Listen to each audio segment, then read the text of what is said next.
네, 안녕하세요. EBS 유아학습준비도 검사, 표준화 검사를 개발한 숭실대학교 김상학 교수입니다. 네, 반갑습니다.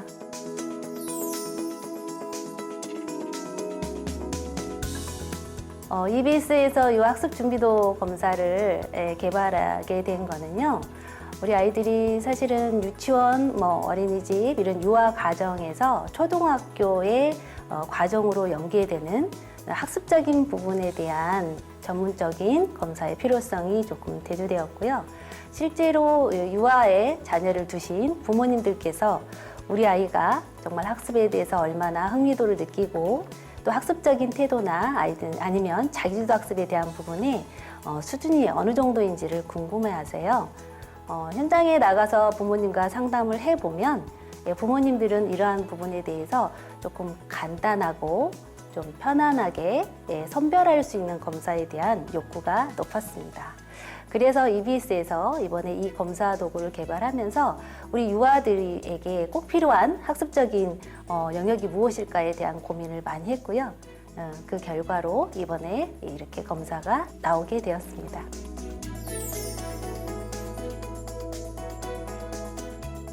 사실은 아이들이 초등학교를 준비한다라고 볼 수도 있지만 유아 시기에 최소한의 아이들이 기본적인 역량을 갖춘다라고 봤을 때의 영역으로 저희가 검사 문항을 만들었고요.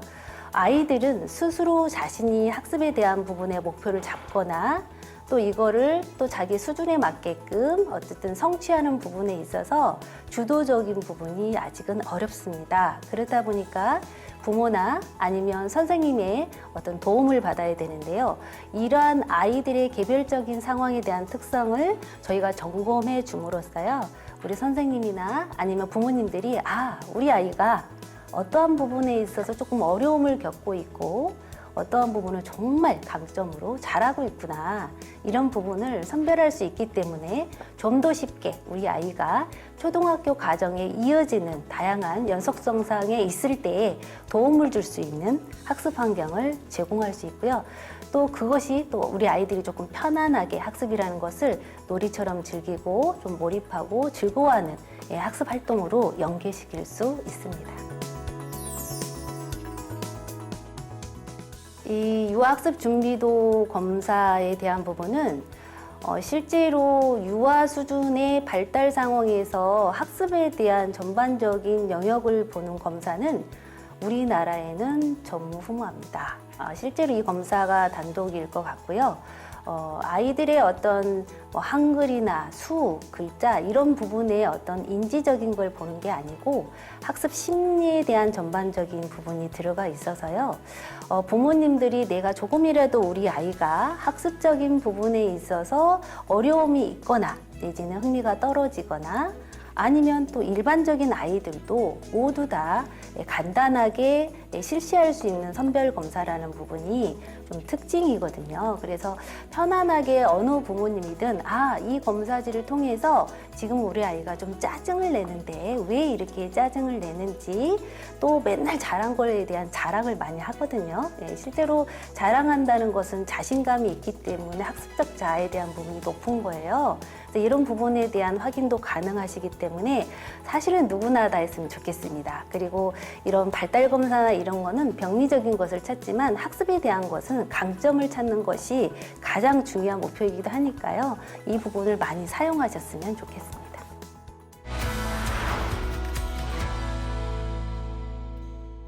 EBS 유아학습 준비도 검사에 대한 설명을 하는 시간을 갖도록 하겠습니다. 이 검사를 실시하기 전에 유아학습 준비도 검사의 목적과 특징 그리고 전반적인 활용과 결과지에 대한 부분을 볼 텐데요. 앞의 목적과 필요성에 대한 부분을 먼저 설명하도록 하겠습니다.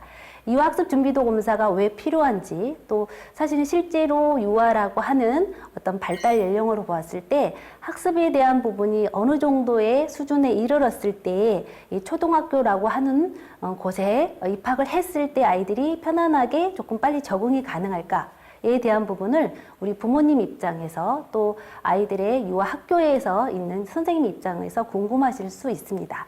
그래서 이 검사 도구는 아이들의 학교 적응에 필요한 다면적인 이해를 할 수 있는 측정 결과를 제공하고요. 실제로 초등학교로의 연결되는 과정에 있어서 아이들의 지속적인, 이어지는 결과에 대한 부분의 발달을 촉진한다라고 보시면 될 수 있습니다. 우리 아이의 학습과 발달에 이런 모든 부분에 있어서 지금의 상태를 점검하신다라고 보시면 되겠습니다. 실제로 이제 유아 학습 준비도 검사의 특징을 보면은요, 이 하위 요인에 있는 다양한 이 검사에 대한 영역 부분이 학교 생활을 하기에 필요한 부분, 또 준비를 했을 때 훨씬 더 효과를 많이 발휘할 수 있는 그런 영역으로 구성이 되어 있습니다. 유아 과정과 초등 과정을 연계한 학습에 대한 부분의 성격, 또 자아, 또 정서, 행동에 대한 문항으로 전체적으로 구성되어 있고요. 이건 부모님들이 보시고 아이들에게 보여지는 행동을 평가하는 부모 보고식으로 이루어져 있습니다.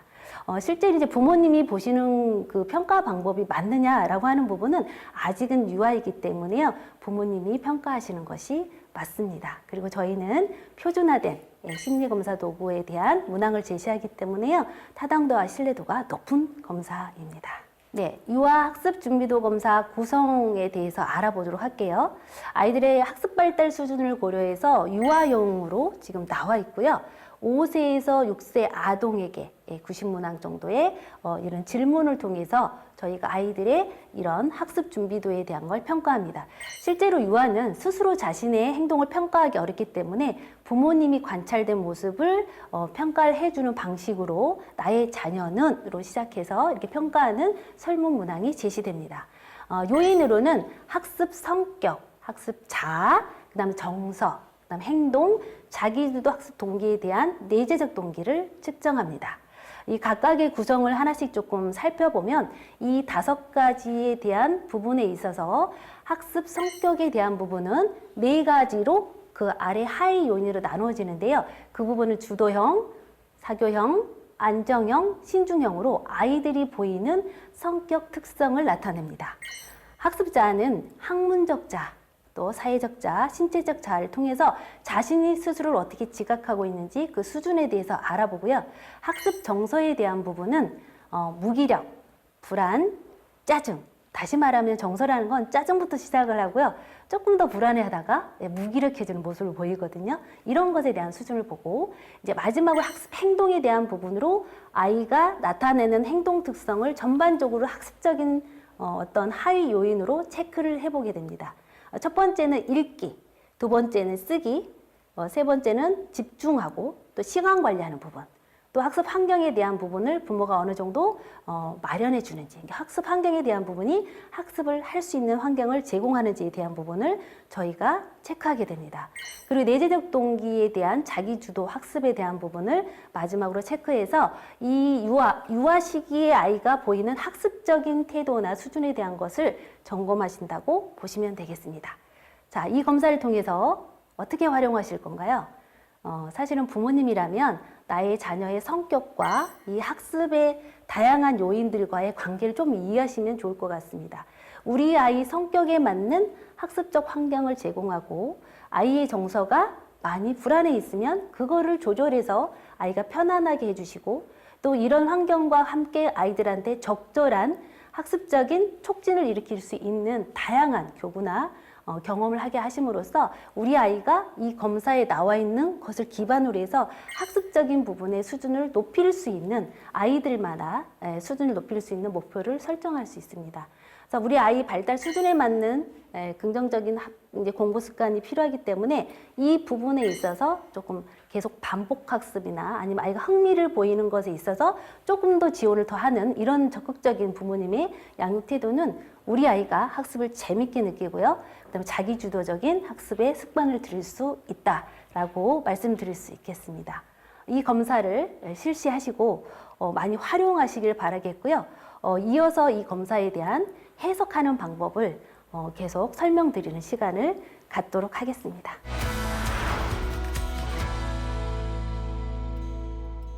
네, EBS 유아 학습 준비도 검사 설문지를 작성하셨죠.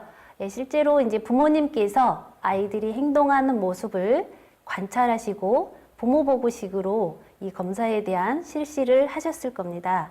예, 검사를 하시고 나면 실제로 우리 아이가 초등학교 입학하기 전에 어느 정도의 준비가 되어 있고 학습에 대한 이런 동기나 아니면 흥미도가 있는지에 대해서 같이 살펴볼 수 있습니다. 실제로 부모님들은 우리 아이가 초등학교에 가서 이걸 잘 해낼지, 또 적응에 대한 부분은 어떠할지, 또 학생 친구들과의 관계에서 아이가 잘 적응하고 공부를 흥미로워할지에 대한 다양한 부분이 걱정이 되실 텐데요. 이번 검사를 통해서 우리 아이가 어떤 부분에서 재미있어하고 또 이런 성격적 특징을 가지고 있으니 부모님이 이렇게 아이들에 대한 양육을 지원한다라고 하는 부분을 좀 적극적으로 알아볼 수 있는 그런 검사 결과라고 볼 수 있습니다. 자, 그러면 우리 아이들 검사 실시한 부분에 대해서 확인하고 해석에 대한 부분을 들어가도록 하겠습니다. 자, 우리 아이 검사 실시했는데요. 연령 확인하셔야 됩니다. 우선은 아이의 연령이 5세, 6세, 이제 만 나이가 없어졌기 때문에요. 이 부분 확인하시고 또 아이의 발달 연령에 맞는 문항수로 저희가 만들어져 있고요. 부모님께서 잘 읽고 우리 아이의 모습을 잘 평가했는지 한 번 더 확인해 보시면 좋겠습니다. 실제로 유아학습 준비도 검사는 다양한 학자들이 이론적인 얘기를 많이 했지만 우리 아이가 학교에 잘 적응할 수 있는지, 특히 학습적인 부분에서 이 아이가 동기가 높은지, 잘 준비되어 있는지를 보는 것이기 때문에요. 이걸로 진단하거나 아이에 대한 결과를 가지고 아이를 평가하진 않습니다. 우리는 이것을 스크리닝 검사라고 하고요. 간단하게 선별한다라고 표현합니다. 자, 이 선별 검사를 통해서 알고 싶은 게 무엇일까요? 우선 큰 특징의 구분으로 보았을 때 5가지 요인을 보도록 하겠습니다. 자, 우리 아이가 성격을 가지고 있어요. 실제로 기질이라는 걸 타고났고요. 그 기질이 환경적인 여러 가지 경험과 또 부모님의 양육에 의해서 이 성격화되는, 어떻게 보면 꾸준하게 자기가 필요한 방향으로 습관을 들이는 이러한 모습이 성격으로 형성이 되거든요. 자, 아이가 학습 성격은 어떻게 지금 형성이 되고 있을까에 대한 부분을 볼 거고요. 그 다음에 우리 아이가요, 자신을 어떻게 바라보는지. 사실은 자신감이 높고 자존감이 높은 아이들은 학습도 다 잘할 수 있다라고 하는 가정이 생길 수도 있는데요. 그럼에도 불구하고 학습과 개인적인 자존감하고는 조금 차이가 보일 수 있습니다. 더군다나 이제 처음 시작이잖아요.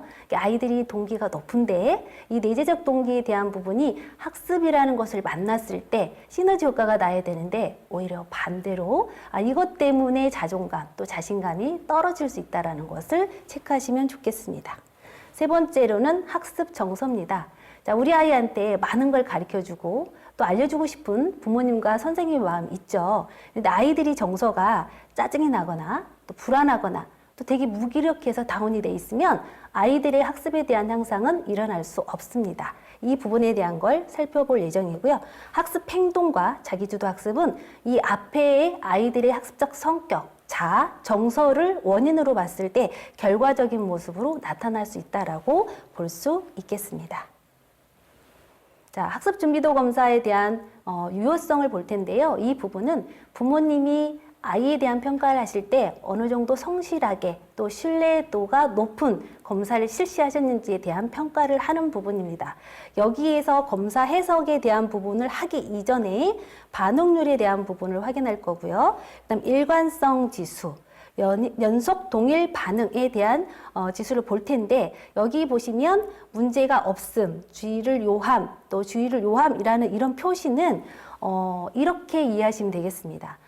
일관적으로 많은 체크하는 그 점수대가 비슷하게 나열이 되어 있어서 혹시 이 문항을 읽으시면서 또 아니면 이거를 체크하는 과정에서 어려움이 없는지를 확인하셔서 이게 문제가 없다라고 판단될 때 체크를 하시거나 이거에 대해서 해석을 하시면 됩니다. 또 연속 동일 반응 같은 경우에도 우리가 보통 자기가 적절한 어떤 값을 찾지 못했을 때 보통 이렇게 하는 경향이 있거든요. 거기에 대한 부분을 우리가 보고 나서 해석을 하는 거기 때문에 한 번 더 질문을 하는 것에 대해서 이 2가지는 조금 확인해 보세요 라고 이해해 보시면 되겠습니다. 자, 이 유효성 검사가 끝나면 이제 성격부터 보도록 하겠습니다. 사실은 유아가 학습에 대한 준비를 하는 과정에서 다양한 요인이 지금 들어가 있는 부분에 대해서 조금 생각을 하고 계시는 부모님이나 선생님이 있으실 수 있어요. 그러니까 아이들이 지금 이거에 흥미가 있어 없어 요 한 가지만으로도 아이들에 대한 평가를 할 수 있는데, 저희는 EBS에서 학습 성격부터 해서 아이들의 세밀한 어떤 요인을 다 각각으로 해서 저희가 결과나 수준을 보았기 때문에요. 부모님들이 이번 기회를 통해서 학교에 들어가기 이전에 우리 아이의 다양한 이런 부분을 확인할 수 있다라고 볼 수 있습니다. 성격으로는 4가지, 주도형, 사교형, 안정형, 신중형, 아이의 성격이라고 보시면 되겠고요. 각각에 대한 부분에 있어서 저희가 유형별로 결과에 대한 값이 나오고 거기에 대한 설명이 자세하게 설명이 나와 있습니다. 여기 보신 것처럼 주도형으로 나오는 아이, 사교형으로 나오는 아이에 대해서 보셨을 때 행동 특성, 의사소통 방법, 강점, 취약점, 학습 방해 요인, 그다음에 부모님이 하실 학습 코칭에 대한 이런 양육 방법까지 자세히 설명이 되어 있습니다. 우선은 4가지의 성격 유형 뒤에도 설명이 되어 있을 텐데요. 여기에서 중요하게 보실 부분은 아직은 학습에 대한 부분에 전반적으로 아이들이 경험을 한 것이 부족할 수 있기 때문에요. 아이의 강점에 대한 부분과 아이들의 성격 특성을 비롯한 의사소통에 대한 부분을 좀 적극적으로 확인하시는 그런 부분이 필요하다라고 볼 수 있겠고요. 취약점은 언제든지 개선이 가능하고 아직은 경험이 부족하기 때문에 부모님이 그 부분을 참고하시면 되겠습니다. 이어서 안정형, 분석형도 같이 보시면 되겠고요. 이제 학습 자아에 대한 부분은 3가지로 구분하고 있습니다. 사회적 자아, 신체적 자아, 학문적 자아죠. 자, 여기에서 보실 때 중요한 부분은 각각의 자아에 대한 부분, 자신이 어떻게 자기를 지각하고 있는지에 대한 부분인데요. 사회적 자아가 좀 떨어져 있는 지금 프로파일을 보시고 계시거든요. 아이들이 외동이거나 아니면 여러 가지 환경적인 요인으로 인해서 친구들과의 관계에서 많은 경험이 부족하면 사회적 자아가 조금 떨어질 수 있습니다. 그런데 이것이야말로 우리 아이들을 판단할 수 있는 기준이죠. 학교 들어가기 전에 여러 친구들과 어울려서 같이 협동학습도 해보고 또 같이 놀이도 해보는 이런 경험이 사회적인 부분에서 아이가 어려움을 겪지 않는, 또래 간에 잘 지낼 수 있는 그런 충분한 환경을 제공한다라고 볼 수 있어서 이런 부분을 이제 우리가 조금 맞추어주는 적절한 수준으로 이끌어주는 역할을 하시면 되겠습니다. 우리 아이 보니까 학문적 자아는 상당히 높은 걸로 보여지죠? 네. 자신감 있는 아이입니다. 자, 학습자에 대한 부분이 이렇게 보기 좋게 높음, 그리고 실제적으로 아주 자세한 해석이 각각 우리 신체적 자아, 학문적 자아 다 이렇게 표현이 되어 있기 때문에 자세히 읽어보시고 우리 아이를 판단하시면 좋겠습니다. 자, 학습 정서는 앞에서 요인 설명할 때도 말씀드렸는데 이 학습 정서가 안정적일수록 아이들의 이 학습적인 결과, 성취도에 대한 부분이 높다라고 하는 결과가 많거든요. 그래서 이런 연구 결과를 통해서 아이들이 정서에 대한 부분을 먼저 살피실 필요가 있다. 그런데 이 정서에 대한 부분은 저희가 5개의 어떤 큰 그래프를 통해서 아이들의 무기력, 그 다음에 불안, 짜증에 대한 것을 좀 보기 좋게 저희가 표현을 해 놓았거든요. 그래서 우선은 정서적으로 불안이 높다. 그러면 이 부분에 있어서 부모님이 어떠한 환경이 아이한테 불안을 야기하는지를 살펴보셔야 되겠고요. 사실은 무기력이라는 것은 아이가 동기가 좀 낮고요. 자기가 하고자 하는 의지가 낮은 아이. 다시 말하면 주도성이 떨어져 있고 자율성을 주지 않는 양육 형태나 환경일 수 있어요. 그래서 이런 부분도 이 나와 있는 수준에 따라서 부모님이 어떻게 하면 될지에 대한 부분을 상세히 적어놨으니 이걸 활용하시면 되겠습니다. 학습 행동에 대해서 알아보도록 하겠습니다. 자, 학습 행동은 앞에서 말씀드린 요인에 의한 결과로 볼 수 있겠고요. 이 학습 행동에 대한 부분에 5가지 하위 요인에 대한 부분을 이렇게 그림 형식으로 이렇게 체크할 수 있게끔 표시를 해 두었습니다. 한눈에 보시기에도 보기 좋고요. 현재는 조금 낮은 단계로 나와 있는데 이 부분은 이제 이기 때문에 유아 때 아이들이 학습을 처음으로 경험하게 되고요. 이런 학원이나 아니면 놀이학교 이런 곳에서 영어에 대한 부분도 배우고 정말로 과학에 대한 학습을 진행하게 되는데요. 여기에서 학습 하위 요인으로 보시면 행동에 대한 하위 요인으로 보시게 되면 읽기, 쓰기, 집중하기, 시간 관리하기, 그 다음에 학습 환경에 대한 부분을 볼 때 아이들 스스로 능동적으로 대처하긴 어렵습니다. 사실은 이 부분은 유아라고 하면 우선 낮은 것부터 시작하는 게 맞을 것 같고요. 그럼 부모님들이 우리 유아가 학습을 하기에 용이한 부분에 지원을 한다고 하면 세세하게 아이가 읽기에 대한 부분에 관심이 높은지, 또 여기처럼 쓰기, 또 집중하는 모습, 내지는 시간 관리에 대한 부분을 이제 하나씩 점검하시면 된다. 이렇게 보시면 되겠고요. 실제로 이걸 유아를 테스트한 결과지다 보니까 보통 낮음에서 이 보통 사이까지로 주로 나오는 결과값이 보여집니다. 그래서 내가 혹시 우리 아이한테 잘 해주지 못하는가라고 하는 질문이 생길 수 있는데요. 너무 걱정 안 하셔도 되고요. 지금부터 학습 준비도를 체크하시면서 이 부분에 어떤 영역별로 지원을 해주시면 될 것 같습니다. 자, 이제 우리가 자기주도 학습에 대한 수준을 유아는 내재적 동기에 대한 부분으로 확인을 하거든요. 그러니까 실제로 아이들이 얼마나 하고자 하는 스스로의 욕구가 높은가에 대한 것이 내재적 동기라고 보시면 되는데요. 인간은 태어나면 자연스럽게 이 동기에 대한 부분이 높아요. 그런데 부정적인 경험을 하면 할수록 내재적 동기가 낮아질 수 있습니다.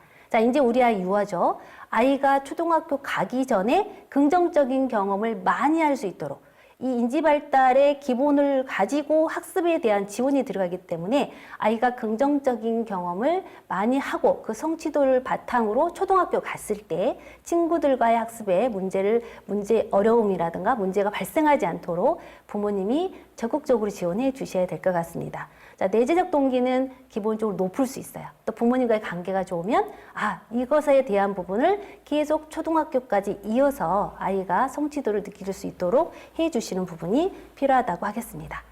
그리고 실제 결과지를 보시면 이제 부모님들이 아이들의 관찰된 상황 또 요인에 맞추어서 어떻게 양육을 해야 되는지에 대한 부분이 이렇게 부모님 팁으로 해서 설명이 되어 있습니다. 실제로 우리 아이가 신체적 자아가 낮아. 그러면 이 부분에 대해서 내가 어떻게 보여지는 부분을 어머님이 어떻게 양육의 코칭으로 사용할 건지를 힌트를 받으시면 좋을 것 같습니다. 이 부분에 대한 것이 결국 우리 아이가 우리 부모님은 나를 잘 알고 있고 또 그것이 되게 편안함을 줄 수 있고 그럼 나는 새로운 것을 더 알아보고 싶은 욕구가 높아지고요. 이거는 결국에는 학습과 교육에 좋은 영향을 줄 수 있다라고 볼 수 있겠습니다. 네, 이 결과를 통해서 부모님들께서 우리 아이를 조금 더 잘 이해하실 수 있는 시간이 되셨을 거라고 생각이 되고요. 이 검사는 사실은 아이들이 학교 들어가기 전에 간단하게 이렇게 스크리닝하는 검사라고 설명드렸죠. 그래서 아이가 잘 하고 있는 부분 또 어려워하는 부분을 이번 기회를 통해서 양육으로 또 환경으로 적극적으로 지원하시면 우리 아이가 학교에 가서 더 적응을 잘하고요. 또 재미있는 또 행복한 환경에서 공부하는 이런 아이들로 성장할 걸로 보여집니다. 부모님들께서 많이 활용할 것으로 기대를 하고요. 우리 아이들의 행복한 학교 생활을 응원하도록 하겠습니다. 감사합니다.